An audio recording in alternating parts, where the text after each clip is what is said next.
Hello and welcome to another episode of Phantom Through the Years. I'm the Rambling Director. Before we get started, a special thank you to our patrons, Stephen R. and Puckball. Your support makes these videos possible, so thank you very much. And also, if you would like to support my Phantom of the Opera movie, which is currently in production, you can support it by becoming a patron too. Just click on the link in the description. After Phantom of the Paradise, the next chronological adaptation of Phantom is the 1975 Ivan Jacobs musical. Now, I thought for a while about whether or not I should do each musical as its own video, but I determined that it was probably better to just do short reviews and do all the musicals at the same time. For one thing, I didn't really think that many people would be interested in seeing a review on each one of these individual musicals as their own videos. And for another thing, the Phantom musicals as a kind of anomaly are all kind of similar in some odd ways, and we'll talk about that a little bit as we go along. So let's just dive right in. The first Phantom musical, as far as I can tell, was the Ivan Jacobs version. Made in 1975, it features a very silly vibe, but some of the songs are pretty good, and really, most of them are catchy for the most part. My personal favorite is Meg's mom getting mad about the saying, break a leg. Break a leg, break a leg. What's this break a leg? You will die, so will I. What's this break a leg? It's not serious, Mama. It's a joke. Raoul also has this incredibly, amazingly goofy song about how Christine's kind of like ever-changing mental state is getting on his nerves. You're in love with the thrill of danger instead of the danger of love. Are you kidding me with that line? Living on the edge, living on the edge. You are no stranger to the love of danger. Yes, goofy. But it's actually more like the Apollo's Lyre rooftop scene in the book than most of, well, pretty much any other version. In the book, Raoul is kind of losing it with Christine. It's not really a romantic scene like it is in Lloyd Webber's version. I also really like this song that they have for the masquerade sequence. No one must know that he loves her. No one must know who he is. By and large, it follows the basic plot of the book, although like with every version, there are some major changes. However, some of the songs in specific are really great. For instance, the Phantom's final song, I Am Loved. For 1,000 years, I've waited for that miraculous kiss. Today is just today. Not terrors from the past. I am loved for who I am. With all my faults and all my years. Also, just in general, this is a really good song. I've never been able to find a full recording of the play, either a bootleg or a pro shoot. So I've never fully seen this production, but I have listened to the music, and it is kind of hard to judge the overall quality if all you have is short little clips on YouTube.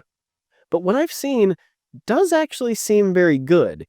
The soundtrack gives you the idea that the music is a little over the top, but I could see how when this was staged, it would be better than just listening to a soundtrack, which is usually the case with musicals.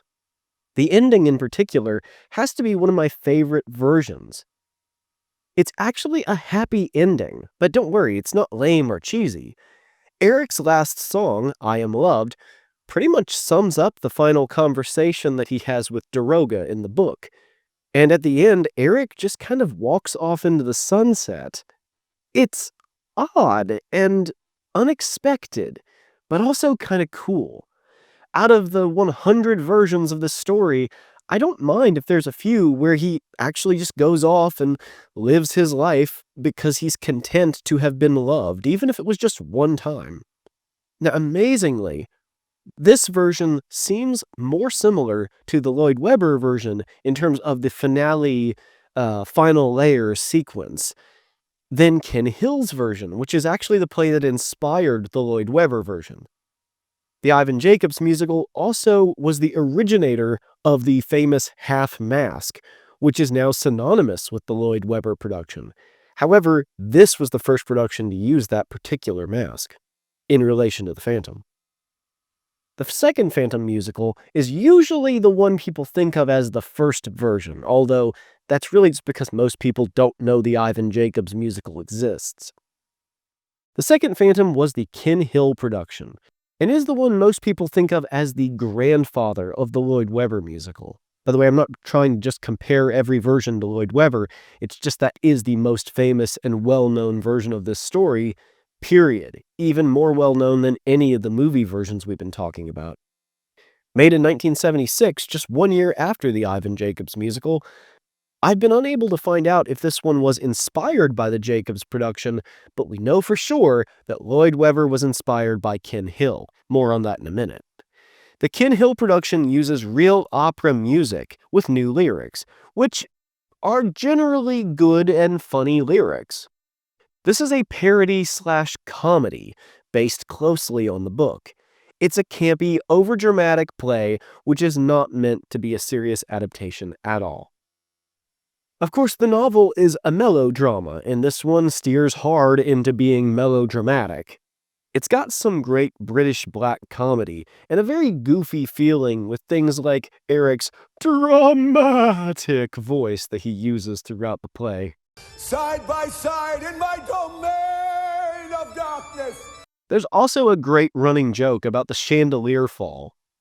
There's a chandelier over the audience, but also a chandelier at the back of the stage. And they're constantly insinuating that the chandelier over the audience will fall. You mean on all those seats there? Yes, all there, or possibly there.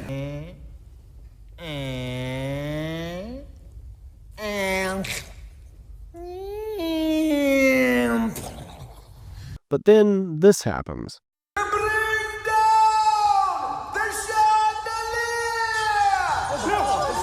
chandelier! Not that one! This one! Oh, This version and the Ivan Jacobs version both include the Persian as a character.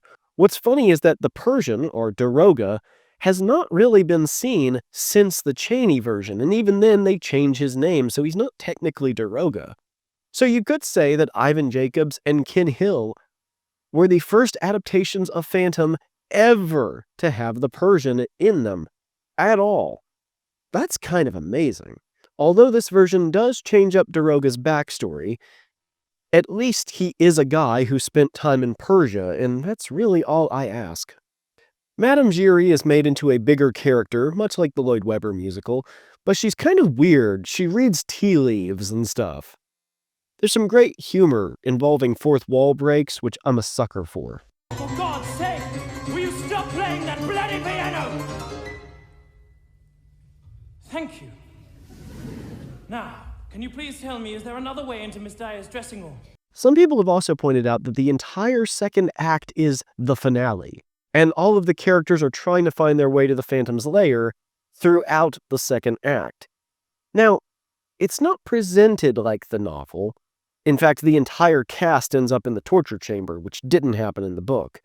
But it is worth noting that Christine's kidnapping is around the halfway point of the novel. So structurally, it's kind of one of the most similar to the book in that way. It's just unbelievably weird that I have to say that sentence. The music is obviously very good because it's real opera, and it's kind of hard to pick bad opera songs. Most music in opera is beautiful.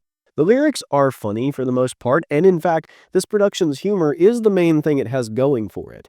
It's kind of an odd tone, though, where people keep dying and stuff, but it's treated more like an inconvenience than a tragedy.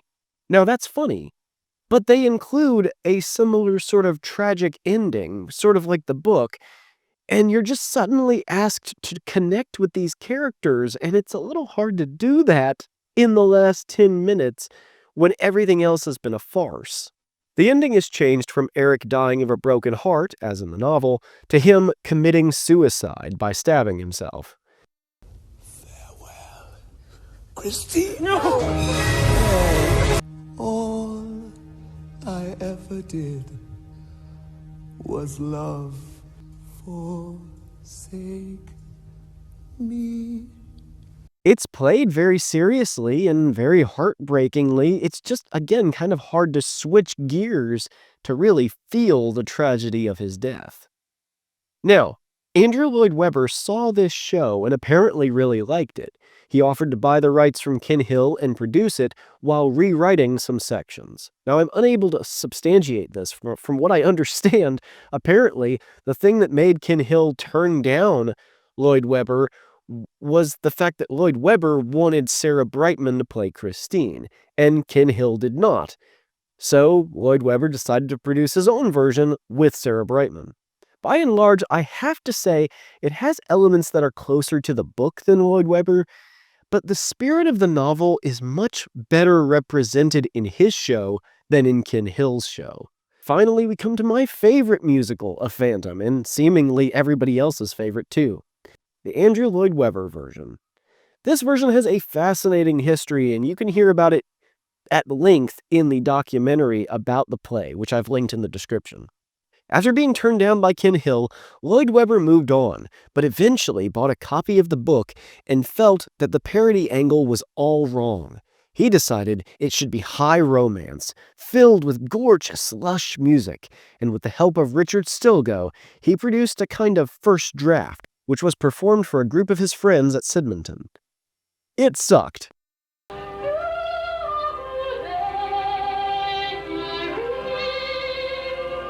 Changed, Ralph. But we have so much to talk about. Not now. Maybe another time. As the night is near, touch, taste, hearing, gradually replace redundant sigh, preparing for the music of the night. I could bring you flowers to mingle with your hair. But what good would be flowers? They only last an hour. I could bring you diamonds, but that would not be fair. I don't wish to malign them. Your eyes outshine. Whew, that is bad. But they went on and found a new up-and-coming lyricist, Charles Hart, who basically put this show in a whole new zip code. With his lyrics and new structure, musical history was still not born. They had to recast the Phantom, but after eventually finding Michael Crawford, who was only really known for comedies, and inviting him to play one of the most heavy dramatic roles of all time, musical history was still not born. You see, the show was suffering from technical hiccups and ever-changing elements and too many cooks in the kitchen, literally until opening night, at which point, for the first time, by some miracle of God, and in front of a live audience, the show just clicked together. And now, musical history was born. The show went on to become the longest-running Broadway show ever, and the second longest-running West End show ever. It's been continually performing and touring by amateurs and pros alike since 1986. The show follows the major plot points of the novel with an overall serious and deeply emotional tone. It's become fashionable to hate on Lloyd Webber over the years, but his score for this show is gorgeous.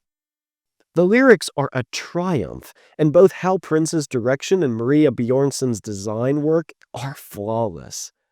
It's amazing how they summed up the finale with the torture chamber, which is here changed to a noose, and Christine's redemptive kiss, something which took an hour in the Ken Hill version, into only 15 minutes. But it feels genuine, natural, and every story beat makes perfect sense. The story isn't built on logic at all. Don't go into it expecting that. The perfect instance of this is the finale. There's no great big monologue after the kiss. Eric never explains his book-given reason for why the kiss matters so much. We just understand from the setup and the emotion and the music that this is a man who has never been shown compassion or love ever in his life, finally receiving the pity he deserves from the one person who matters the most to him. And he realizes that he's not a villain deep down, and he can't continue being a bad guy when deep down he's a good guy. It's pretty obvious that this version cuts a lot from the novel. There's no Persian, Lachenal, Raimi, Gabriel, or Mercier. Even the managers' names are changed in seemingly the most unnecessary way. For instance, one manager in the book is called Firmin Richard, but here his name is turned to Richard Firmin. They just flipped it around just for kicks and giggles.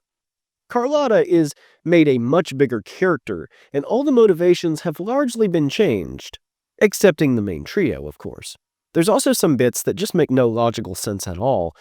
But then again, that's because they've created this world built around the emotions of the characters, not the logic. They even draw attention to it with a beautiful little joke at the show's expense, which is kind of hard to miss because it's in a counterpoint melody. The managers actually sing during the song Prima Donna, "You'd never get away with all this in a play, but if it's loudly sung and in a foreign tongue, it's just the sort of story audiences adore. In fact, a perfect opera." Most people probably came to Phantom from this musical. I'm probably one of the last people who can say, and probably one of the last people who ever will say, that he came to Phantom exclusively because of the Chaney film's influence. Much like the Chaney film, however, if this show hadn't been a success, the intellectual property that is Phantom would have sunk into obscurity. But luckily for all us fans, it was a success. Possibly the biggest success any musical could ever have. Except maybe Les Mis. Next, in 1991, we have the Rosen and Sheerhorn version, I hope I said that right, which most people know as the David Staller version, after the actor who plays Eric. It's funny, this version is thought of more as a film than a stage play, but it's really just a pro shoot. And most film versions are known by the name of the actor who plays the Phantom. For instance, the Herbert Lom version, the Claude Rains version. So most people just call this the David Staller version. This was written after and is typically called a ripoff of the ALW show. In fact, one of the most common complaints you'll hear about this movie is how the DVD is packaged to mislead people into thinking it's a pro shot with Michael Crawford and Sarah Brightman. I don't have a lot to say about this version, except that a lot of the music is pretty dreary and the whole production has an amateurish quality about it. But there are some real standout numbers that I think deserve more attention, like Perfect Music and Spirit of Music, both of which I like a lot.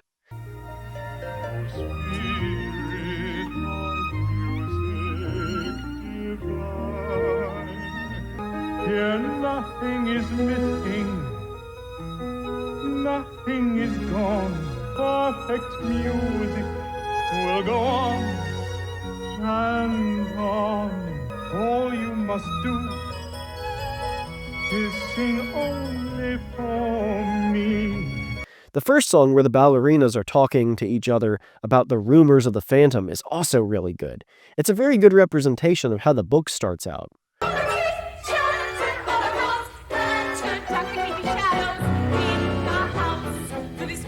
While it includes the Persian, he's played as a joke that is not very funny and honestly a little bit insulting. The one exception is that the ending with Daroga and Eric is really cool, probably the best interaction I've ever seen between these characters in any version. If everyone claimed the freedom you have, the result would be utter anarchy. Such a world would collapse upon itself, destroying everything. I could be rid of you if I wanted. But you do not want. That would be no fun at all. Side note, I love how David Staller says Daroga instead of Daroga. You may follow me into the darkness if you like, Daroga. The plot, like most of these musicals, follows the basic elements of the book with some stuff changed up here and there. A lot of the actual script I really enjoy, like Eric teaming up with Joseph Bouquet to get rid of Carlotta. I also enjoy Eric's awesome makeup for the deformity, and the unmasking scene is very good too. Carlotta is really funny in this version, and the manager's bickering admittedly goes on a bit too long, but some of their lines are pretty good. Bouquet's new death scene is really cool too. I also love how egotistical and narcissistic this version of the Phantom is. I have built great cities for the Shah of Persia, have performed feats of magic for the Tsar of Russia, so artful. I even had a hand in fashioning this grand monument, this subterranean chateau in which I languish. David Stoller gives an overall really good performance, if a little over the top. He definitely is enjoying chewing up the scenery, and for what he's given, I honestly think David Stoller is a very underrated Phantom. He does a great job in this role. I particularly love the scene where he throws his voice over Carlotta to make her sing like a man. It's really good. There's a lot of goofy cheesiness, like the ballet showing Raoul and Christine's backstory. Now, the ballet dance itself is fine, but they have Raoul saying some truly goofy dialogue over top of it. That song you sing, where does it come from? The old man, was he your father? Has he left you alone here upon this windswept beach? That song you sing, music from heaven. Can there be something so perfect in such an imperfect world? Is there no price for such a heavenly gift? The ending of the final layer is ridiculous too. Raoul basically does the old, "Oh yeah, if you're so sure, let her choose for herself" routine. And Eric just asks Christine, "Hey, do you choose me or Raoul?" And she just leaves with Raoul, and Eric just lets her. It's not heartbreaking. It kind of has the emotional impact of when I take my child's toy away. Yeah, it's unpleasant for a few minutes, but you get over it. The choice is yours. Raoul, take me away from here. Perfect beauty cannot live in such an imperfect world. However, I will say something that I like, which most Phantom fans do not like, is that by nixing the redemption at the end, they're able to have Eric leave and just go find a new ballerina to stalk.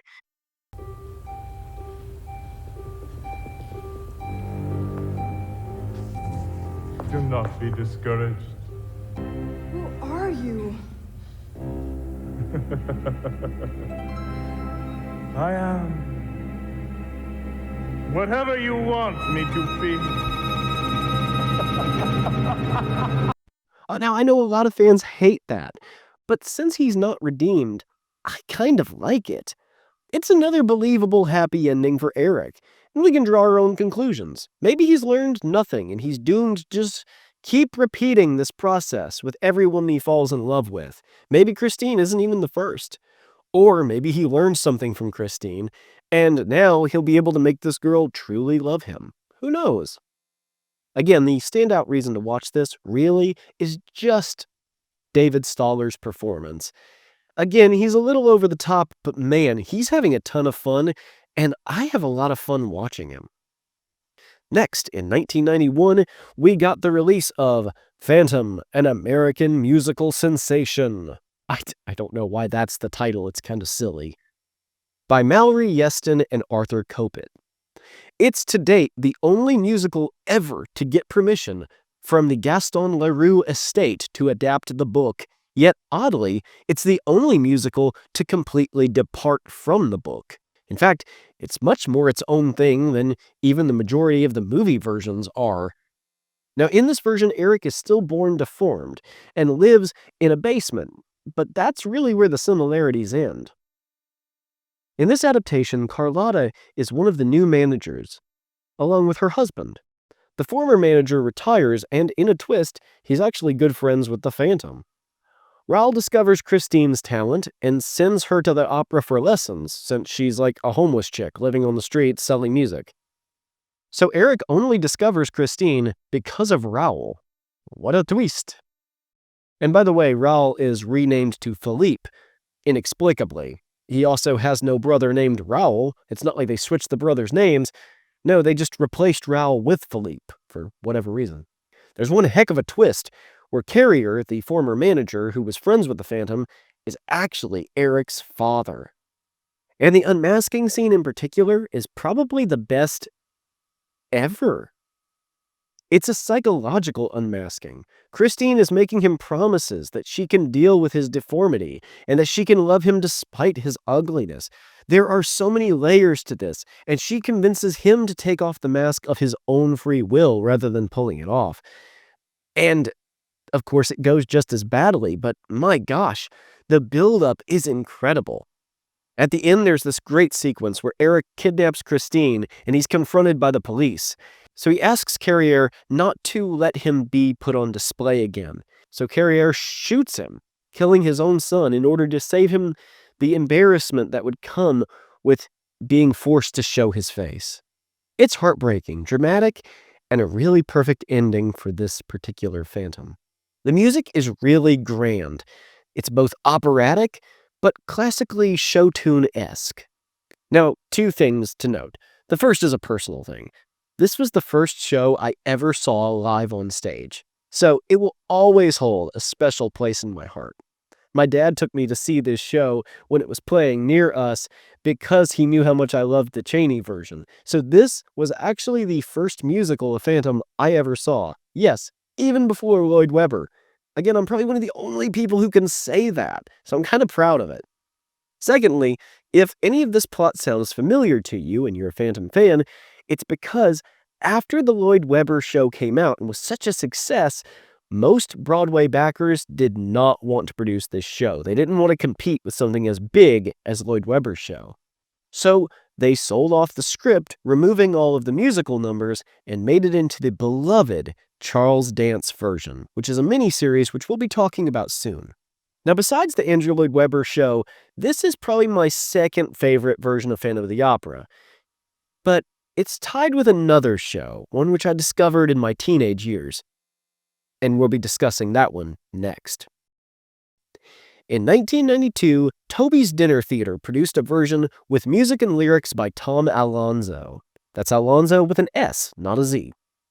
It features some real opera from Faust, and original songs too. And for my money, beside Lloyd Webber's version, this one has the best music of any Phantom musical. There are a few songs here that make me think this could be the definitive adaptation of the book if they just changed a few things. And no, I don't mean in terms of musicals. I mean, period. This could just be the definitive adaptation of the book. The whole play is designed to be a courtroom drama, with all the characters telling the story in flashback. It may be the only version to even attempt a similar framing device to the novels, in which multiple perspectives are utilized. I know I said in the Phantom of the Paradise review that Beauty and the Beast, or the Phantom's theme, was, in my opinion, Eric's official song. It's the version that you could put in any movie version of Phantom, and it would be perfect for Eric's character. But there's two songs from the Tom Alonzo version, which I think are the quintessential Eric from the book songs. The first is The Love You Never Had, which is just the perfect summing up of Eric's character. You see, I envy every single tear, every sob, every sigh, because the love you lost at least you once possessed, the love you never had, stays with you like a shadow, but when you reach, there's no one there. And A Room Full of Shadows, which does depart from the book, but it is the sort of little backstory subplot element that really fits into the book.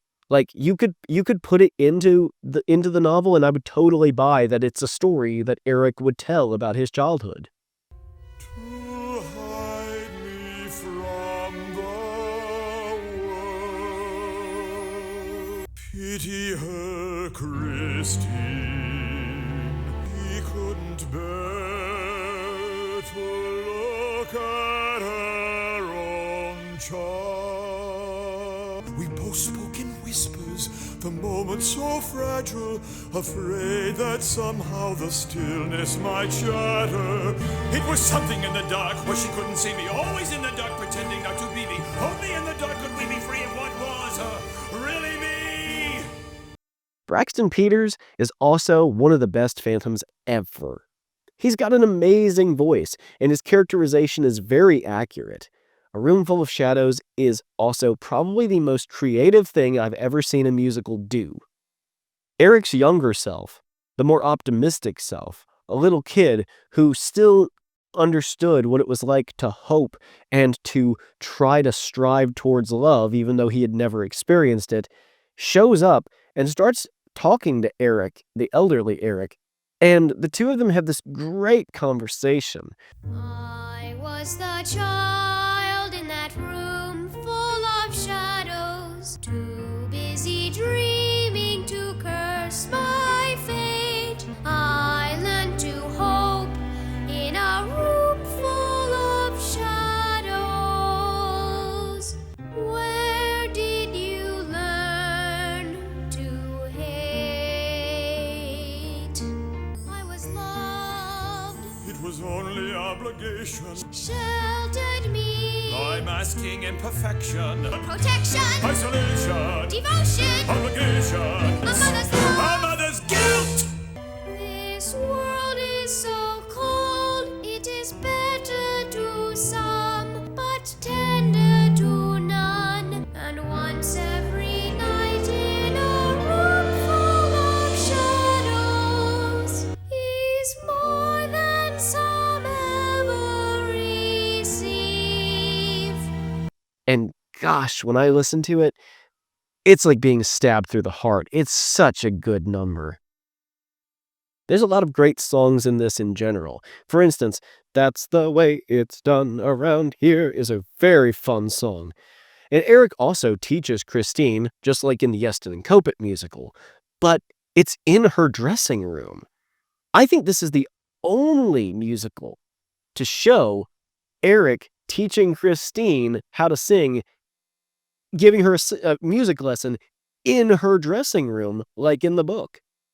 The ending is very close to the book. It even has the scorpion and the grasshopper choice, which is an odd little moment from the book that you hardly see in any versions. Christine kisses his head, and he has his heartbreaking ending, although he doesn't die in this version. He kind of goes off with little Eric, so he doesn't have a true ending as such, but it's cool how it symbolizes Eric finding that innocent part of himself again, the part that still knew how to love. And that's the more important ending. By the way, apparently there was a revival of this show, and Eric died at the end of it. I believe he was shot. So, gotta say I prefer the heartbreaking ending, though, where he just leaves with little Eric. In 1998, David Spencer released his version, which is geared more towards amateurs and, in particular, schools. This version I cannot find any footage of, and even a cast album is difficult to get a hold of. It seems to be based more on the 62 and 43 film versions, with Eric being scarred rather than deformed.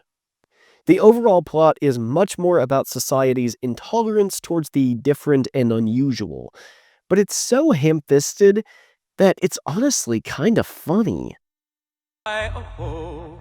I was curled up in a ball and my face felt like fire. Seeking someone to help me, not knowing how different I might appear. Home and strolled. I tried to gain her attention by calling, "Excuse me," and began to shriek. Get away, you decrepit, horrible, ugly wretch, get away! Perverted! Sick unseen! Get away, get away! Policemen tried to gun me down, and there seemed no hiding place. He's over here! Vermin! Freak! Infections! Born of Satan! Monsters! Different. This is a lot to throw at me when we're talking about a burn victim. Like, nobody stops to help the guy. The police try to gun him down. Why? Because he's burned and in agony? Okay. It also has some horrid rhymes. Don't give in to pressure, lamb, or horrid things get horrider. These lyrics range from very creative to really bad. It also has a happy ending, but this one is pretty lame in my opinion. Eric just ends up becoming a famous singing teacher, and because it's more geared towards kids, of course, he's only destroyed property. There's no murders for him to answer for. So ultimately, everybody just forgives him and learns that just because somebody looks scary, he's not really a bad guy. It's a good lesson for kids, and the schools that put this on really are not aiming for Broadway quality shows. So it's hard to fault it. David Spencer saw a gap in the market, and he filled it. And some parts really aren't that bad either. Listen, these are German names, I'm going to butcher them. The Sassen and Sauter version came out, and has done very well for itself in Germany. Unfortunately, being in German, I can't understand any of it. But the music is pretty and nicely orchestrated on the album. From what I can tell, it seems pretty close to the book in many ways, including the redemptive ending. Although I'm not sure if Eric actually dies. They do replace the torture chamber with a stockade where Eric electrocutes Raoul as a form of torture, which is awesome! Unfortunately, I can't say much about it, as there are no pro shoots and no full-length bootlegs on YouTube for me to watch. But the music is quite nice in many places, although it does rip off the Andrew Lloyd Webber version in a few places too. And apparently the show's artwork uses some of the publicity pictures from the 2004 film, which is kind of funny, and I don't know why more people don't talk about that when the David Stoller film kind of got a reputation because of it. Finally, we come to the most recent version I've been able to find, the Skoros and Bell Phantom from 2010. This has no pro shoot. It doesn't even have a cast album. All you can really find is some clips on YouTube. But from what I've seen, although the actors and singers, I don't know if the singing is actually second rate, or if there's really bad acoustics in the theater that they're filming in. But the bootlegs and the little snippets that I've seen from the show, the singing is a little bit off. But the music seems really good in the little bits that we've gotten to hear, and large portions of the final layer feature some good catchy themes and motifs that I wish we could hear more of.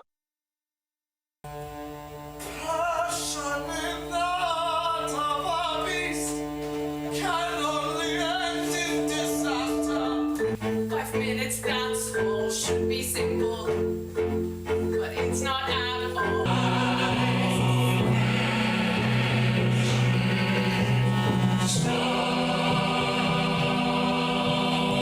It seems like all of the dialogue is directly from the book, and it may be the most accurate adaptation ever if the clips are anything to go off of. What's up? You alright? Oh, monsieur, I must have fainted. Are you tired? Oh, yes. I gave you my soul tonight, and now I am dead. Your soul is a beautiful thing, child, and I thank you for it. No emperor ever received so fine a gift. Please, please, Eric. Show me your face without fear. Please forgive me. If ever I shiver again at your face, it will be in the thought of your genius. But besides, there's really no need for that key anymore anyway. They're probably quite dead in there by now. I'm gonna throw it in the lake.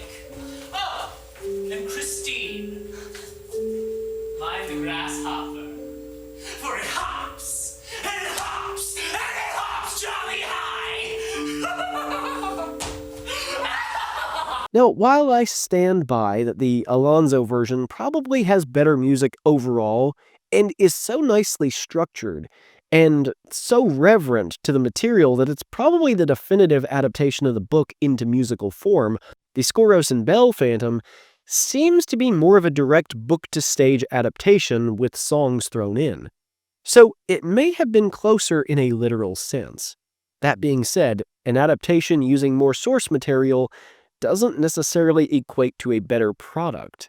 Some creativity is necessary, even if you're including the majority of the source material, especially in the case of something like Phantom. For instance, including the full safety pin subplot would just be too much. It derails the entire story, which in a book is fine, but in a play or a movie, not so much. So I'd suspect elements like that were probably cut from the Skoros and Bell Phantom.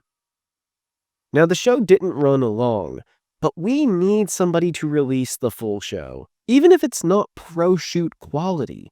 We need this piece of Phantom history accessible to us so we can appreciate it in all of its glory.